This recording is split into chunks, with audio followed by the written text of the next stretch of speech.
Department of Government Efficiency, DOGE, which is headed by Elon Musk, who is in the gallery tonight.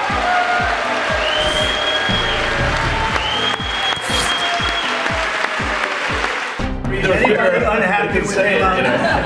If you are, well, throw him out of here.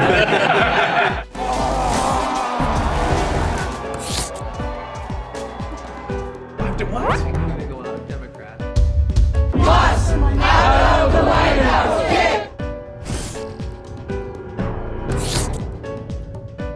But Elon Musk never wears a suit. He did last night. So what is the dress code? Well, Elon Musk wore a suit last night. I'm sure you saw it. Was he spooked by it Zelensky? looked. Zelensky getting kicked out? 100만 명 정도가 이제 실제적으로 해고가 될 거라고 무자비한 구조조정을 진행을 하기에는 뭐 적격인 사람이 1기 때 공약 이행률이 매우 낮았던 이유가 바로 그것 때문이다. 정말 단단히 벼르고 있었겠네요. 예, 맞습니다. Any federal bureaucrat who resists this change will be removed from office immediately. The days of rule by unelected bureaucrats are over.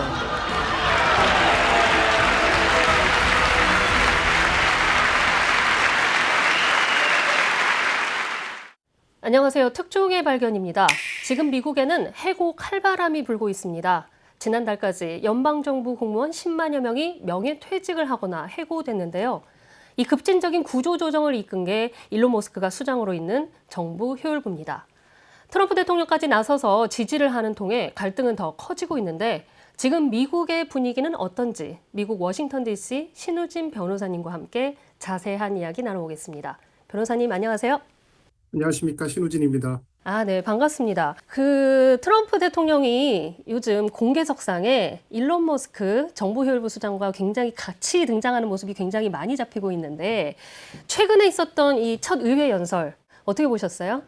예, 되게 특이한 상황으로 이제 봤습니다. 그런데 이제 그거에 대한 반응은 지지 정당에 따라서 좀 다른 것 같습니다.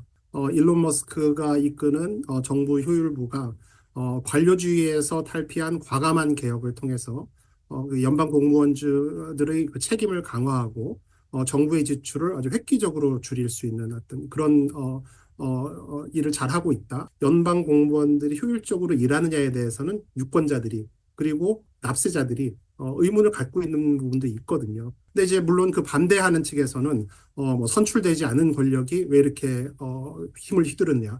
그리고 너무 과격하게 연방 정부의 인력과 이제 구조 조정을 하다 보니까 세계에서 제일 가는 부자가 정치에 간섭을 하는 경우에 어떤 기업의 이익과 정책이 이제 충돌되는 거에 대한 어떤 그런 이제 우려들이 있지 않습니까? 그리고 이제 여기저기 많이 나오고 또 많이 나오는 그 모습도 보면은 뭐 정장을 하지 않는다든지 되게 가볍게 자기 아이를 데리고 간다든지 좀 이런 파격적인 모습으로 나왔기 때문에 그런 거에 이제 익숙하지 않은 사람들이 좀 비판을 많이 하고 있는 것 같습니다. 핵무기 관련 직원을 해고했다 번복하기도 하고 정부 부처 예산 잘못 깎았다가 다시 번복하기도 이런 사례들이 좀 도드라지게 이제 좀 보도도 되고 있는데 이 도지에 대한 정보 이런 게 좀 공개된 게 있나요? 사실 그게 그 도지에 대한 가장 큰 비판 중에 하나입니다. 투명하지 않다라는 것인데, 그래서 지금 뭐 그 일론 머스크의 회사인 테슬라나 뭐 스페이스X에 이제 근무하던 사람들이 거기 가서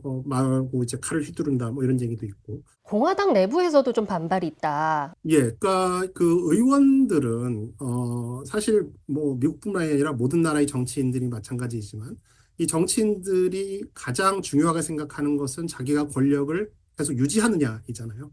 근데 이 일론 머스크가 이제 정부 구조 조정을 대량으로 이제 진행을 하고 그래서 정부에 직접 고용된 연방 공무원들뿐만이 아니라 그 관련된 조달 업체나 이제 뭐 이런 사람들도 영향이 있고 그리고 예를 들어서 그런 보훈청 같은 데를 뭐 8만 명을 자른다 그러면 실제로 그 의원들이 지역구에서 유권자들이 항의를 하는 거죠. 너는 공화당 의원인데 이걸 안 맡고 뭐 하느냐라고 이제는 이런 항의들을 실제로 이제 많이 합니다. 이제 도지도 이제 좀 강력한 아젠다를 너무 빠르게 이제 진행을 하다 보니까 여러 가지 좀 불협화음이 있는 것은 이제 사실입니다. 앞으로 어느 정도까지 더 이런 인력 감축, 구조 조정을 진행을 하게 될까요? 대략 한 30만 명까지 감원한다라는 그런 얘기가 있고요. 네. 근데 그게 이제 그 조달업체까지 하면, 연방정부의 여러 가지 IT 컨설팅이나 뭐 이런 거를 제공하고 있는, 뭐 그런 딜로이트나 뭐 IBM이나 뭐 부젤 앤 해밀턴 이런 컨설팅 업체에서 해고되는 사람들까지 하면 이제 총 100만 명 정도가 이제 실제적으로 해고가 될 거라고 좀 얘기를 하고 있습니다. 일론 머스크는 예를 들어서 뭐 트위터를 그 인수했을 때도 정말 뭐 대부분의 직원들을 해고를 했었고, 그래서 뭐 그런 이런 구조조정을, 무자비한 구조조정을 진행을 하기에는 뭐 적격인 사람이라고 판단이 됐을 것으로 생각이 됩니다. 그 트럼프 대통령이 그 정부 효율부의 업적을 굉장히 긴 시간을 할애해서 설명을 하더라고요. 그런 반대 여론을 좀 많이 의식한 게 아닌가 이런 생각도 들더라고요. 그만큼 지금 트럼프 2기 정부에 있어서 연방정부 구조조정이 매우 중요한 그런 정책 중에 하나이다. 중요한 아젠다 중에 하나이다. 이런 걸 지금 보여주고 있고요. 이 연설의 좀 성격이 마치 선거운동 같은, 이제 랠리라고 하는데 선거운동 같은 이제 그런 느낌을 주는데, 그러다 보니까 이제 바이든 정권 당시에 뭐 어떤 잘못이 있었는지 뭐 이런 얘기들을 많이 했었고요. 물론 이제 그 많은 열거를 한 것 중에서는 뭐 정확하지 않은 그런 것들도 있었습니다. 그러니까 대표적으로 뭐 모잠비크의 뭐 그 포경 수술을 위해서 뭐 8밀리언을 지원했다 뭐 이런 내용이 있는데, 그거는 이제 네. 그 딱 포경 수술을 위해서 그 많은 돈을 지원했다라기보다는 이제 모잠비크의 그 에이즈 이제 구제 사업을 위한 그런 그 프로젝트라고 이제 알려져 있거든요. 근데 이제 대부분의 뭐 유권자들은, 거의 99%의 유권자들은 뭐 그 별로 상관하지 않지 않습니까? 뭐 팩트에 대해서 관계없고 상관하지 않고, 정말로 이렇게 지금까지 민주당 정부가 매우 비효율적으로 정말 내가 힘들게 벌어서 낸 세금을 허투루 쓰고 있었구나. 이런 걸 이제 강력하게 얘기할 수 있는 그런 예로서 열거를 한 거고, 그래서 이제 그 트럼프 2기 정부의 중요한 아젠다 중 하나인 연방정부 구조조정을 국민들이 좀 지지해 달라, 이제 이런 의도가 있었던 것으로 보입니다. 그 연설에서 가장 인상적이었던 문구가 이 변화에 저항하는 관료들은 바로 해고하겠다. 굉장히 직접적으로 얘기를 했더라고요. 보수 싱크탱크인 헤리티지 재단에서 프로젝트 2025, 프로젝트 2025라고 이제 그 공화당이 2024년 선거에서 대선에서 승리하면 이런 정책을 펴야 된다라고 이제 어떤 정책 제안을 한 그런 거가 있는데, 거기에 이런 내용이 있습니다. 대통령은 그 행정부처에 대한 완전한 통제권이 있어야 된다. 그 2017년, 뭐 18년, 19년 그때 제가 이제 진행한 그 로비 프로젝트들을 보면, 뭐 장관이나 부장관 이런 분들을 만나서 이제 어떤 그 로비 클라이언트의 의사를 전달을 하고, 그러면 이제 장관이 약속을 받은 경우에도 전혀 움직이지 않은 경우가 많았었습니다. 그 이제 한국식으로 치면은 이제 뭐 과장급 뭐 이런 분들이 그냥 이거는 내 소관인데 왜 위에서 뭐라고 그러느냐, 모른 척하고 있거나 뭐 이제 태업을 하거나 아니면은 뭐 정말 반발을 하거나 뭐 이런 일들이 꽤 많았었거든요. 그래서 어떤 그 정치 평론가든 그 트럼프 일기 때 트럼프 대통령의 공약 이행률이 매우 낮았던 이유가 바로 그것 때문이다라고 이제 얘기하는 사람이 있을 정도였습니다. 워싱턴 DC 지역은 7, 80%가 민주당 지지 성향이라고 하지 않았습니까? 그렇기 때문에 몇 달 전에 있었던 그 설문조사 중에서 이런 게 있었습니다. 카말라 해리스를 지지한 그 연방정부 공무원 중에서 한 60% 정도가 나는 내가 갖고 있는 권한을 모두 최대한 사용해서 트럼프의 정책을 막겠다, 이렇게 얘기를 했다는. 정말 단단히 벼르고 있었겠네요. 취임하자마자 내가 이거를 정말 바꿔버리겠다. 예, 그래서 맞습니다. 그래서 이제 뭐 장관 인선의 기준도 보면 어떤 그 부처와 관련된 경험이나 전문성 이런 것보다는 사실 가장 중요한 그 인선의 기준은 충성심이잖아요. 거기 가서 트럼프 대통령이 말하는 대로 뭐라 그러든지 안 그러든지 마음대로 그거를 이제 충실하게 이행할 사람. 그리고 그렇기 때문에 오히려 그 부처에서 오래 일을 했다거나 아니면 그 부처와 관련된 일을 오래 했던 사람들은 거기에 아는 사람들도 있고 자기가 여러 가지를 아는 거가 많고 그러니까 쉽게 이렇게 움직이지 못하는데, 아예 외부에서 내려오면 훨씬 더 그런 구조조정을 하기가 쉽죠. 그리고 4월 14일까지 이 정부 부처들한테 니네 정부 부처 그가 갖고 있는 여러 가지 그 과나 이 사무실들 중에서 워싱턴 말고 다른 데로 옮길 때가 어딘지 다 조사해서 제출해라. 이렇게 네. 요구를 하고 있습니다. 워싱턴 지역은 뭐 미국에서 뭐 두세 번째 가게 물가가 비싸고 이제 그 부동산 가격이 비싼 곳이거든요. 예를 들면 에너지부가 왜 워싱턴 DC에 있어야 되냐? 미국의 에너지 캐피탈은 휴스턴, 텍사스 휴스턴인데 휴스턴으로 옮겨라 이런 얘기가 나옵니다. 그럼 휴스턴은 거기는 공화당 지지가 강한 그 지역이거든요. 그럼 에너지부를 그쪽으로 옮기면 에너지부를 공화당을 지지하는 많은 사람들로 채울 수 있는 가능성이 있지 않습니까? 그러면 아무래도 이제 트럼프 대통령이 원하는 대로 움직여 주겠죠. 그 실무진들이 그런 이제 목적도 있는 것으로 보입니다. The CBS YouGov poll that shows that 76% of those who watched the president's speech last night approved of his speech. It won't be much. No, you're not.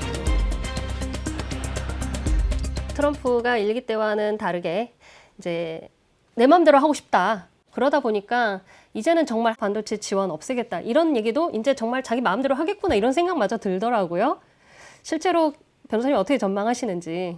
칩세트를 이제 철폐하는 것은 이제 큰 그림에서 보자면 이제 그 작은 정부를 지향한다고 봤을 때 정부가 주는 이제 보조금을 많이 줄여야지 된다라는 거가 당연히 따라올 수밖에 없는 것이고요. 그런데 이 법이라는 것은 한국에 비해서 미국은 훨씬 더 상권 분립이 잘 돼 있습니다. 어떤 의미냐 하면 한국은 행정부에서도 그 발의를 할 수 있잖아요. 법안을.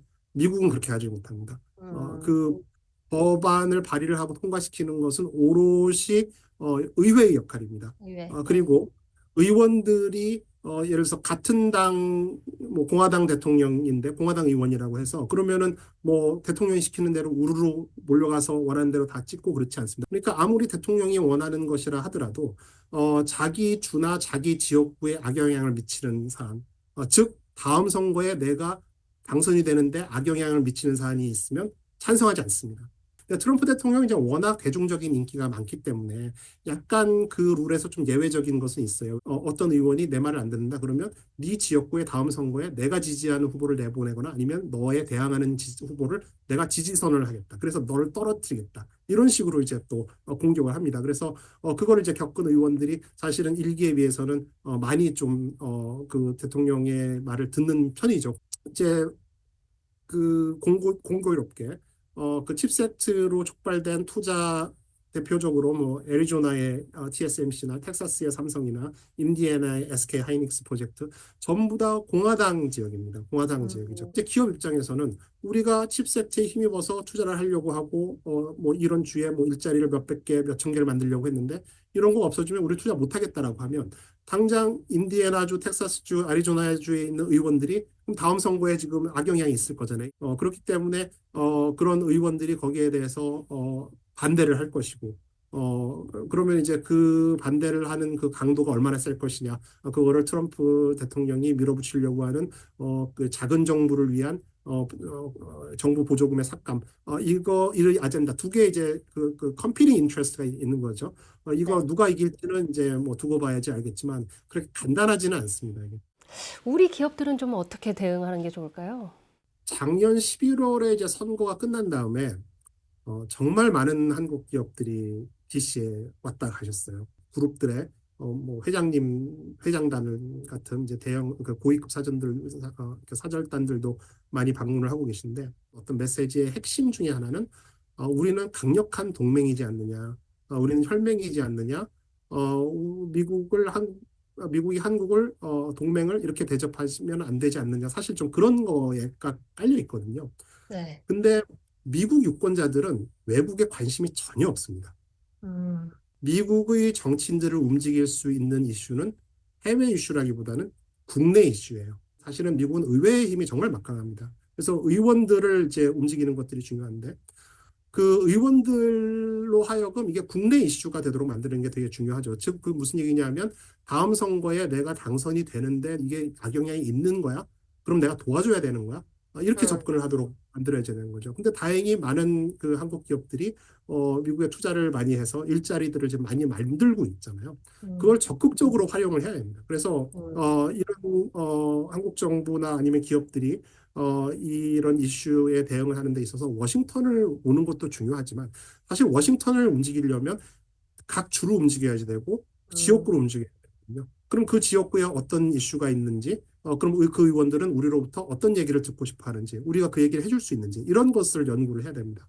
그렇기 때문에 그냥 동맹이다, 뭐 우리가 미국에서 물건 많이 사준다, 뭐 이거보다도 훨씬 더 좀 더 자세한 얘기가 필요하고 그 의원별로 그 테일러 메이드된 메시지가 필요한 것이죠. 의회를 또 움직일 수 있는 카드를 우리가 많이 만들어야겠네요. 예, 그렇습니다. 네. 오늘 말씀 너무 잘 들었습니다, 변호사님. 오늘은 여기까지 듣겠습니다. 네, 감사합니다. 감사합니다.